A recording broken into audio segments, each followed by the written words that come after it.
Yo, what's going on, guys? This is Mustache MMA. Welcome to the breakdown, episode 11, UFC 273, Volkanovski versus the Korean Zombie. Going to be a really fire pay-per-view here. We got two championship bouts, couple firefights on the main card, as well as some low-key firefights on the prelims as well. So yeah, gonna be a really good one. Excited to break this one down for you guys.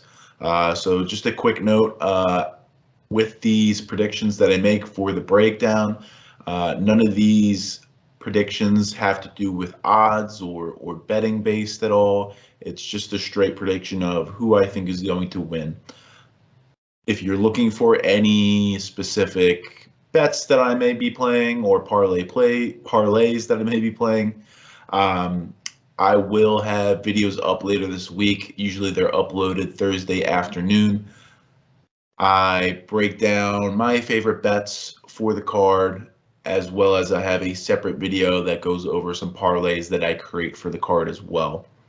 Been pretty successful so far on the year. I'm up, I believe over 24 units between the two of them. So been doing pretty solid. So looking to continue with that streak, but with the breakdown, it's been pretty successful as well. So before I go into breaking down UFC 273, I'm just really quick going to go through my results from last week.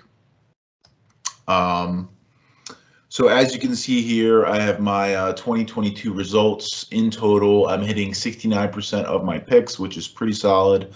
And my March results were pretty solid as well. They hit at a 71% mark.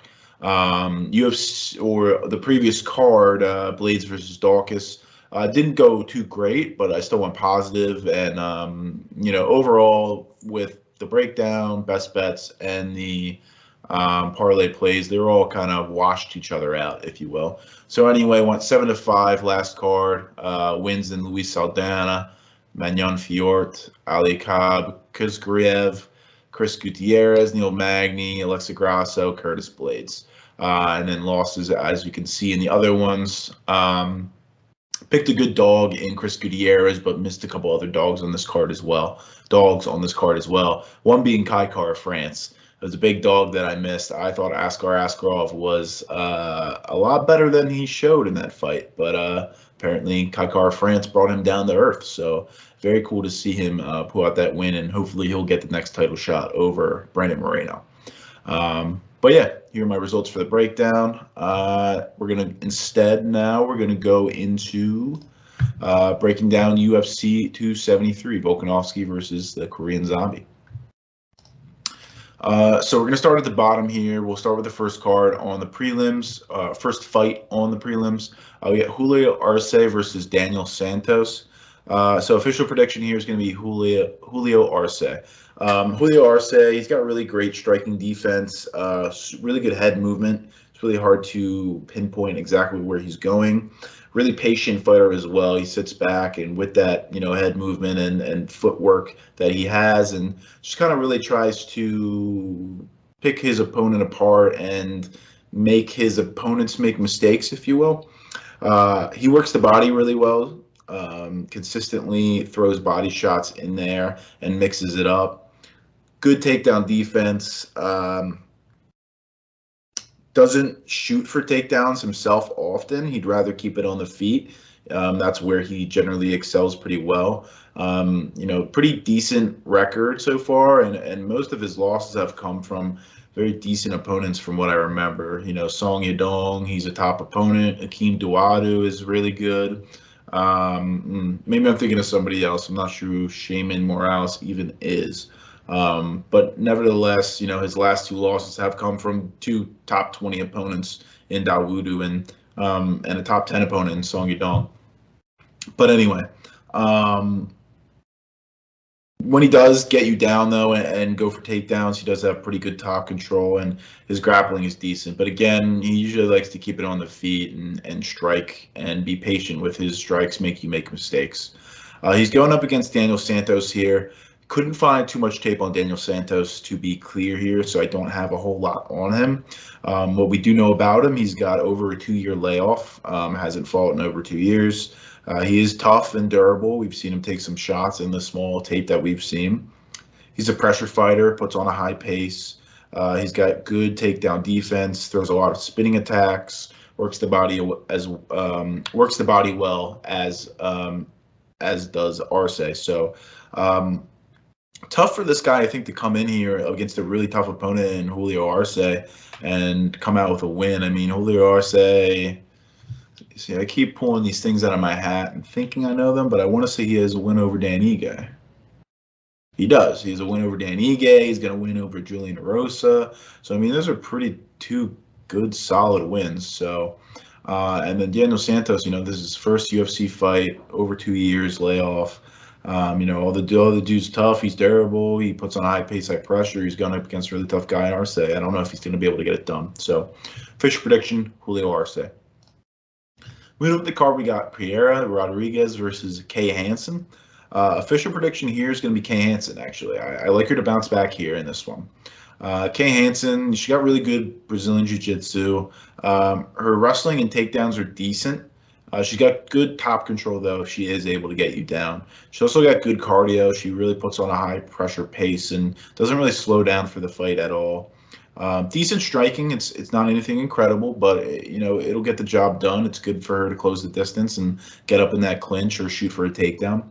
She's also super tough, and she's got a good chin. She can take shots of her own and keep walking forward and keep putting on her pace and her pressure. Reason why I do like Kay Hansen here is, she lost her last time out against Justin Javicius, but she seemed to really struggle with the height and the reach advantage that Justin Javicius had, and I think that was a big problem for her. She definitely lost that one, and then her last loss before that, she had a really close fight with Corey McKenna, which personally I believe she won, but again, it was really close, so it could have gone either way. But, I don't count Kay Hansen out here. I mean, I don't see too much that I am in love with Rodriguez.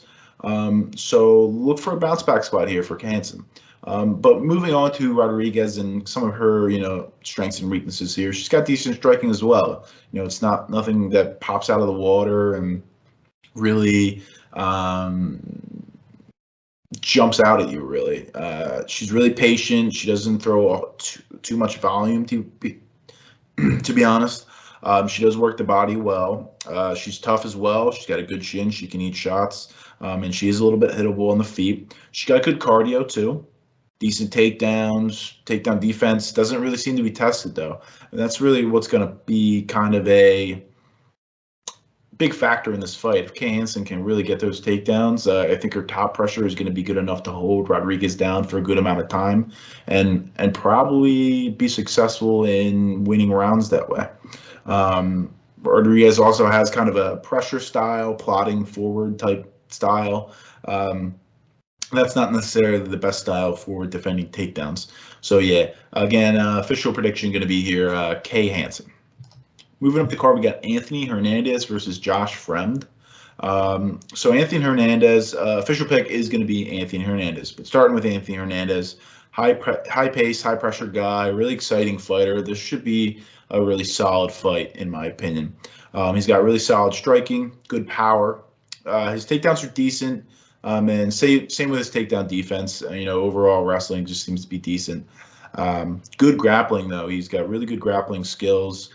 He can throw up. I believe he has a good amount of wins with guillotines, as well as he does have a most recently anaconda finish and an arm in guillotine over Rodolfo Piera, which is very impressive.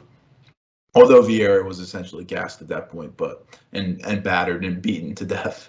Really good grappling defense as well. Going back to that Vieira fight, I mean, that whole first round, Vieira put on him a really high-paced pressure, had Anthony Hernandez in a couple really bad spots and wasn't able to put him away. Over to Josh Fremd. This guy's just really decently well-rounded. He's got a potentially good high ceiling. He's a bit of a younger guy, so he does still have time to improve. This is his first UFC fight on short notice, though, and I don't know if it's going to go too well for him. He seems to struggle with pressure. He does have his most recent losses to a pretty good fighter in the UFC, Gregory Rodriguez, currently, who's got massive power and really good jiu-jitsu as well. Really big, strong guy, and Fremd got knocked out in the first round. And I think he really struggled with that pressure that Rodriguez put on him, and Hernandez is going to be similar in that fashion. Yeah, decently all-rounded. Striking is decent. Cardio seems to be good and holds up. He's gone the distance a couple times. Striking defense is okay. Seems decent. Wrestling seems pretty good as well as the grappling. So Hernandez may not be able to get this one to the ground unless Fremd initiates it. And if it stays on the feet, I think I do like Anthony Hernandez's chances in the stand-up game. So yeah, official prediction going to be Anthony Hernandez. Moving up the card, we got Alexsei Oleinik versus Vanderaa. They rebooked Oleinik and Latifi, but Latifi pulled out. I guess he had an injury, and now we have Vanderaa coming in as a late notice replacement. Official prediction here going to be Alexsei Oleinik. I mean, to be frank, we'll start with Vanderaa. I just think he's super hittable on the feet. He's got poor striking defense. He does throw volume, which is good for him, and that kind of, I guess, helped him get a split decision loss against Andre Arlovski. But, I mean, I thought Arlovski won that pretty clearly, 2-1. Dude's got a good chin. He's tough, and he can take a lot of damage and not, get knocked out cold or give up. He doesn't really necessarily give up until he's been beaten to a bloody pulp. Decent cardio, but he definitely slows down after that, 1.5 round mark. And he's not really great on his back. He just doesn't really seem to prove that he can do much on the ground at all. And what do we know about Alexsei Oleinik? Dude's a high-level grappler. He's tough. He can also take damage, and I think he could take the shots that Vanderaa may throw at him. He looks to clinch and drag the fight to the ground. Striking's actually decent. It's not necessarily the most technical, but he uses it to close the distance. He uses it to get in that clinch or to get a takedown. Alexsei Oleinik, if for whatever reason Vanderaa were able to flip the script and get him down, Oleinik has shown very good ability from the bottom to work transitions, work his way to a single leg, or even try to get some sweeps. So he's pretty solid on the bottom if that were to happen, and he's fine with engaging that. So yeah, official prediction here is going to be Alexsei Oleinik. I like him to eventually get this one to the ground, where Vanderaa is just going to be kind of dead out of the water here, and Oleinik's probably going to get the submission. Moving up the card, we got Vinc Pichel versus Marco Madsen. Official prediction here, I'm going to go with Marco Madsen. This is a close fight, but I like the wrestling of Marco Madsen to maybe help him edge out Vinc Pichel here. So we'll start with Vinc Pichel. Solid striking. He's going to have the striking advantage here for sure. Decent power, good striking defense. He's got really good submission defense as well. I believe, I keep saying I believe, but let's confirm the things that I'm thinking. I want to say the only person who's ever submitted him was Gregor Gillespie. Yes. Yeah. So his most recent loss was to Gregor Gillespie, and that was due to submission. Gregor Gillespie is known as a very, very good wrestler, as is Marco Madsen. I don't know if he's as good. Different styles of wrestling as well, Greco-Roman versus freestyle. But nevertheless, he does have good submission defense that we've seen in some of his other fights. Takedown defense isn't too good, but he is good at getting back to his feet and not being controlled. Works well, works really good in the clinch, and he's just a really strong guy for the division. It seems like he can kind of bully people around very good. Moving over to Marco Madsen, he's a high-level Greco-Roman wrestler. He's been to the Olympics, hence his nickname, the Olympian. Really good top control when he gets you down. His striking is decent, but it's definitely improved. He does have somewhat some power, but it seems like he does throw kind of single shots out there one at a time. He is a pressure fighter. He does walk you down and pressure you with those single shots until he can, potentially close the distance and go for the wrestling. He manages distance really well on the feet, though, so it is tough to hit him, and that's kind of where his strategy is. He stays at distance to where you can't hit him, and then closes it well with strikes, or closes it well to engage in the grappling and get in the clinch. Solid striking defense, good chin, he's tough. He's been rocked before a couple of times, so it's a little bit of a concern, but I think he should be okay here. Pichel isn't the, biggest power puncher, but he does hold a little bit of power. The only thing here as well that, is a little bit of a question mark too is Marco Madsen. His cardio may be a little questionable at times, when he does put on a super high wrestling pace. It seems like he might not be able to keep up with that too much, but we'll have to see his game plan going into this one. But I do lean on Madsen. Although Vinc Pichel is hard to control, I think the guy that could control him more easily is a guy like Marco Madsen, who does have that very good wrestling style. So, again, official prediction, Marco Madsen. Moving up the fight, we got Mickey Gall versus Mike Malott. Let's see what we got here. So I didn't pick one for this yet. There's a couple that I didn't pick yet. Actually, a good amount. So this one's going to be on the fly, as well as a couple others coming forward. But I guess I'm going to take Mike Malott. He's going to be my official prediction. I'm going to start off on Mickey Gall, though. Mickey Gall, super hittable on the feet. Doesn't have really the greatest of striking defense. Decent stand-up. It's been much improved, I will say. He does have some pretty good power. He does have pretty decent combinations that he puts together, but overall, it's nothing phenomenal, and it's definitely not his strong suit. Really tough, durable guy, great chin. Really hard to put Mickey Gall away. Good cardio. He could put on a good pace and keep up with a good pace for all 3 rounds. Takedown defense, not too good in my opinion. He seems that he can get taken down pretty easily. On the other end, his takedowns are just okay. They're nothing special, and he doesn't really shoot often, which is pretty interesting because his grappling is his best tool. He's good grappling defense. He's been put in some really bad spots, been able to survive, and he's a really good grappler. He transitions very well. He's a submission threat. He tries to get to your back and choke you out. He's really good when he does get to your back, so be wary of that.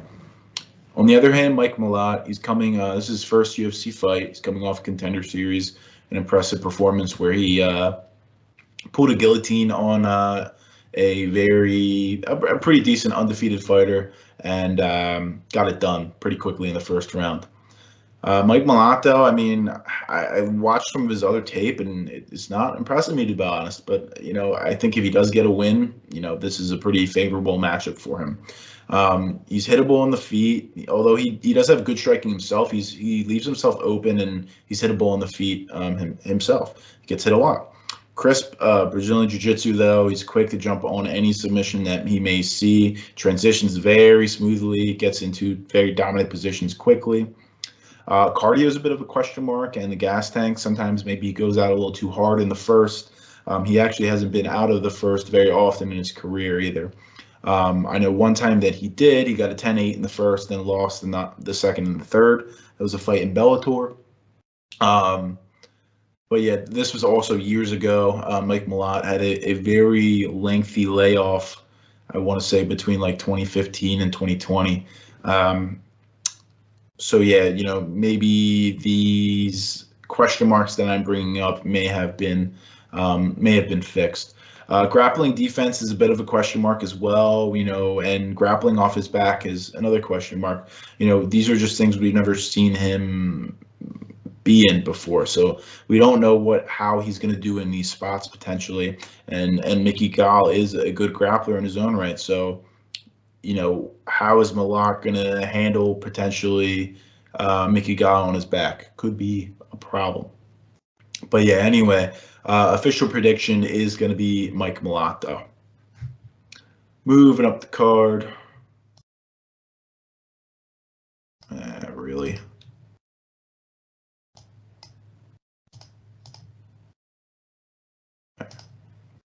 Sorry, guys.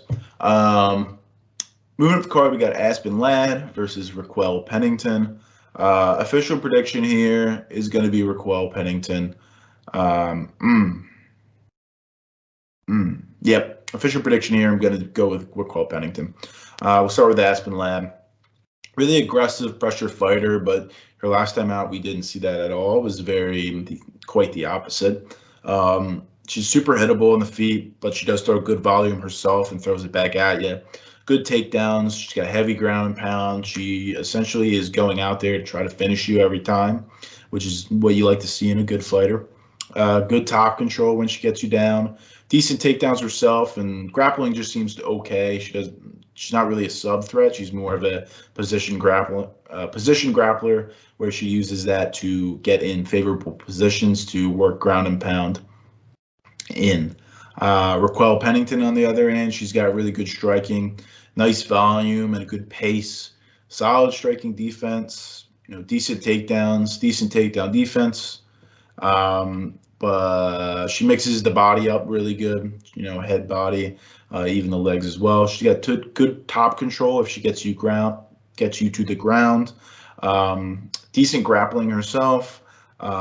She does have a couple submission victories on her resume, and good cardio as well. She could put on a good pace for all 3 rounds and get it done. So, it's all going to come down to what Aspen Ladd here is going to show up. Is going to be the Aspen Ladd that we saw last time out against Norma Dumont, who was just afraid to throw anything for this first 3 rounds.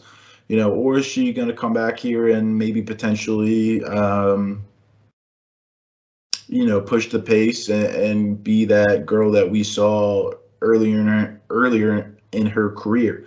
Raquel Pennington, though, she's only really been beaten by the best of the best. Holly Holm, Amanda Nunes, Durandamine.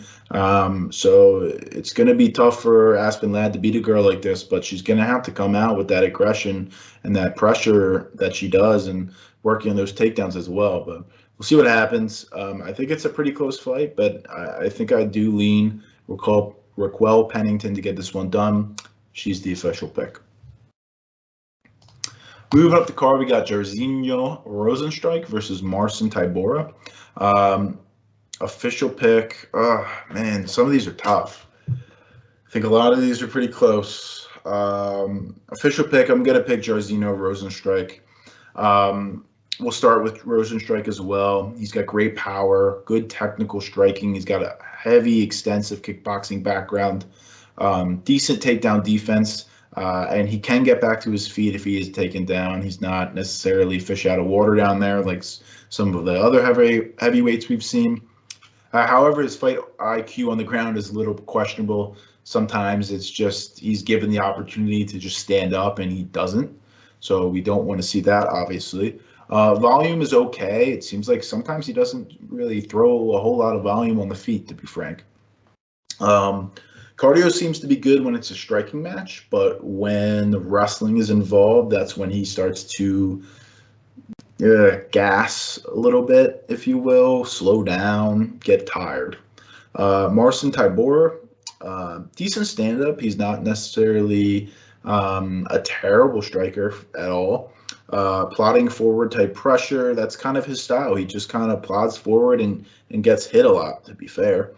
He throws good volume, though, back at you. Decent takedowns, good top control if he gets you down. Good positioning grappling, so he'll get in that position similar to Aspen Ladd, where he looks for positions in the grappling game to work that ground and pound. And he's got good ground and pound, too. And his last 2 wins have come via ground and pound. Good cardio as well. Good cardio as well. Good chin, tough, kind of like I said. He takes a lot of damage, but he can take that damage. He is hard to put away, so you do have to have really good power in order to kind of finish him. I just think Tybura may have some success here, but I think eventually Rozenstruik and his power is going to put Tybura away. I don't think Tybura is going to be able to take the kind of power that Rozenstruik has. And I think that's going to be ultimately what happens here. So official prediction going to be Jairzinho Rozenstruik. Moving up the card, we got Garry versus Darian Weeks. So Garry, his last time out, made a little questionable debut, to be honest. He was hyped up pretty big guy out of Ireland, and out of the Cage Warriors promotion. He didn't look the best in his first couple minutes, but he started to turn the tide a little bit and then got a really nice knockout towards the end of the first round against Jordan Williams. Looked pretty good, and even if you look at this dude's tape in Cage Warriors, he's a really solid fighter. Maybe just a little bit of, UFC jitters, if you will. But official prediction here is going to be Garry.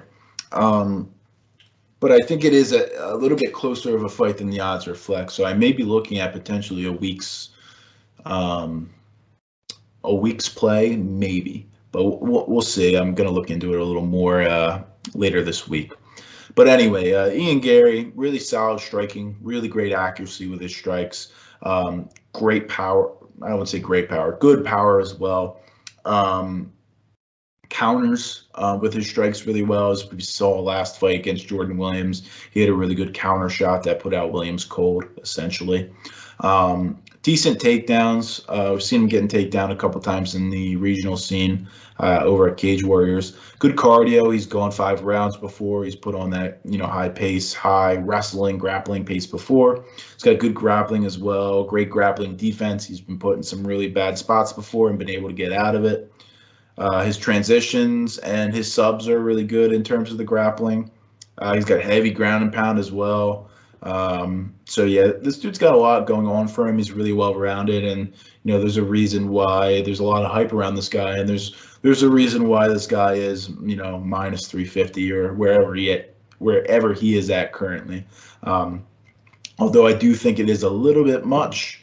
I do think he should be the favorite in this one for sure.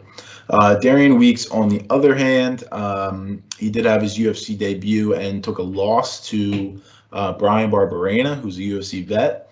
But he did pretty good, honestly. He was only there on about 3 or 4 days' notice, and he won a round and made it really close. It came down to the 3rd round, and he almost stole it away from Barberena, but Barberena was able to push through, put on a little bit more of a pace, pressure, volume type fight, and got her done. But Darian Weeks, anyway, high volume, good pace, good cardio. He's got good chin. He's really durable. Decent striking, works the body a lot. Decent takedowns as well. Top control is a little questionable. He was able to take Bryan Barberena down pretty easily, but he wasn't really able to control him. But at the same time, Barberena, that's just kind of how he works. The only person that was really able to ever control Barberena was Colby Covington when they got the takedowns on him. So he doesn't have the best takedown defense, but he's able to get back up pretty quickly. That posed the same situation with Darian Weeks here. Darian Weeks, on the other hand, his takedown defense is a little questionable. We just haven't seen much of it to really be confident in it. And Garry does have, I believe he does have a bit of a judo background, so he could take this one to the ground if he wanted to. So yeah, I just think Garry here is the better striker. He's probably almost better everywhere. But Darian Weeks is tough. He's durable. He can throw a high pace, high volume fight. He can push a pace, and I'd like to see what he has in terms of a full camp. He could look a lot better here than what he did even against Bryan Barberena on 3 days' notice. So, be interesting to see what Weeks can do here. But I still like Garry. I still like him to win. He's my official pick. Moving up the fight, we got Mackenzie Dern versus Tecia Torres. Official pick here, I'm going to go with Tecia Torres. People are picking Mackenzie Dern. I understand it. High-level grappler. But her striking isn't great. It's really not great at all. She's super hittable on the feet. And even her wrestling, her takedowns just really aren't that great. Oh, excuse me. So Yeah, again, her grappling, really, really smooth transitions. She's essentially a sub threat as soon as it hits the ground. And if she has any lick of time, then you are probably toast, because that's how it works. So again, Dern doesn't have really good takedowns, but all she needs is one. And if she gets it with enough time, it's going to be a problem. I was really impressed with Marina Rodriguez when Mackenzie Dern had about 4 minutes of ground control time and wasn't able to get the sub. Good on her. I don't think a lot of people would be able to survive that, but she did. Mackenzie Dern, again, all she needs is one. Takedown defense aren't great, but yeah, all she needs is one. Keep repeating myself. Moving over to Tecia Torres. She's got really good movement on the feet, fast hands, good combinations, high volume, high pace, good striking defense, good takedown defense, and her takedowns are decent as well. She's also quick to her feet when she does get taken down, and she's hard to control on the ground. Here's the thing. Tecia Torres, she's got the edge in the striking, high edge. I think Tecia Torres has the edge in the wrestling as well. But Mackenzie Dern, she's got definitely a bigger edge in the grappling for sure. If she gets you down for even maybe just a minute, she could finish you. But I'm going to trust Tecia Torres here to stuff all the takedowns, to keep it on the feet, to keep the movement good, to just piece up Dern on the feet and get it done. So official prediction going to be Tecia Torres. Moving up the fight, we got Gilbert Burns versus Khamzat Chimaev. So super exciting fight here. We got Khamzat coming up. Is the hype real? We're going to find out. Official prediction now, going to be Khamzat Chimaev. I just don't think Gilbert Burns is going to get it done here. He could, man. He could disrupt the hype, but everything I've seen from Khamzat, man, this dude is going to be the champ very soon. He's going to potentially embarrass Burns. If he embarrasses Burns, he's embarrassing Usman, I think. But Usman will be a much bigger test. Anyway, Khamzat Chimaev, high pace, high pressure guy, glues to you, high level wrestling. He's glued to you. As soon as he gets a takedown, you are essentially on the ground for the rest of the round. Heavy ground and pound, good grappling as well, good transitions, good weight, controls you very well. Also a submission threat as well. Good power. We saw him knock out MG3 in essentially one shot, which was pretty impressive. We don't know how that'll translate to other people, but that power was pretty impressive to see from him in a different area that we like to see him excel upon and give a little bit more confidence in him, if you will. Cardio, here's the question marks though. The cardio, the chin, the stand-up. We haven't seen him be in these areas for very long at all. So we don't know how the cardio is going to hold up past a round and a half, if it does.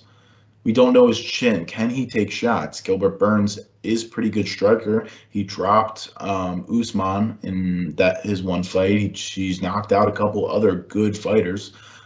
So if he takes a big shot from Burns, is he going to be able to eat it? His stand-up as well. We haven't seen much of his stand-up. Usually he goes in for a takedown within the first 5 seconds and successfully gets it, and then eventually just ends it that quickly. We just, there's a lot of question marks around him, so we don't know exactly how he's going to hold up in those areas. Gilbert Burns, on the other hand, really high-level grappling for sure. Guys do not want to go to the ground with Gilbert Burns because of his grappling, and they don't shoot on him because of that reason. Burns almost sometimes invites that because he wants to use that grappling.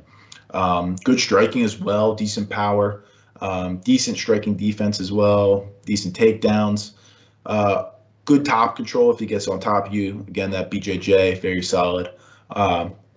Decent takedown defense. Again, not a lot of people shoot on him though because they are scared of that grappling. Questionable chin though. He got dropped by Usman multiple times in his championship fight. He's got knocked out by Dan Hooker before and a couple other guys, I believe. So that chin is definitely questionable. Also questionable cardio. This is a 3-round fight, so it's not a 5-round fight, but it seemed like he had an adrenaline adrenaline dump in his fight with Usman. He seemed all right in his last fight with Stephen Thompson, but it was mainly like a wrestling match. So, that's also a question mark on here, if he does, and especially with the pace and the pressure that Chimaev's going to put on him and the wrestling pressure, it really could pose a big threat on his cardio.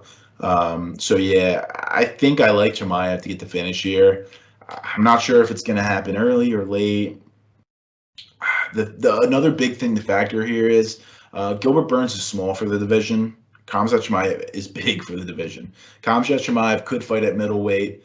Gilbert Burns has fought at lightweight before. So I think that size difference is going to be a huge factor here. And I think essentially Khamzat Chimaev is going to be like a pretty big weight bully.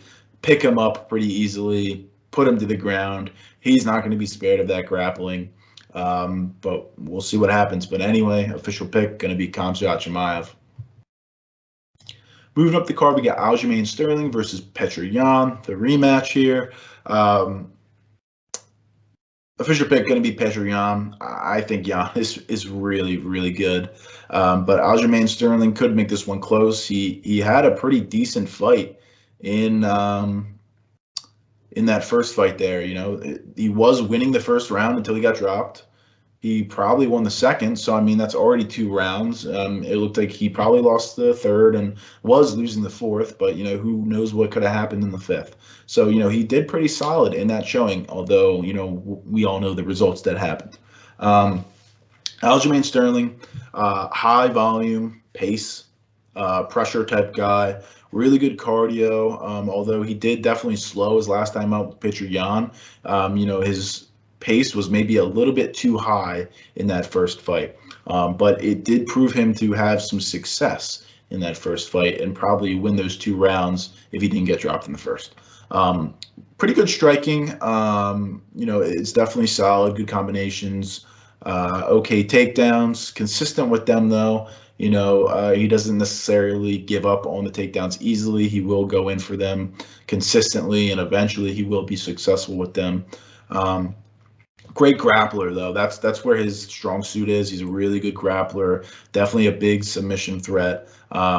He's got decent top control though, it seems. Sometimes maybe he's a little bit too eager to go for the submission or loses position, or when he goes for the ground and pound, loses submission. That's especially going to pose a big threat against Petr Yan, who has a really good get-up game and a good takedown defense of his own. So going into Petr Yan,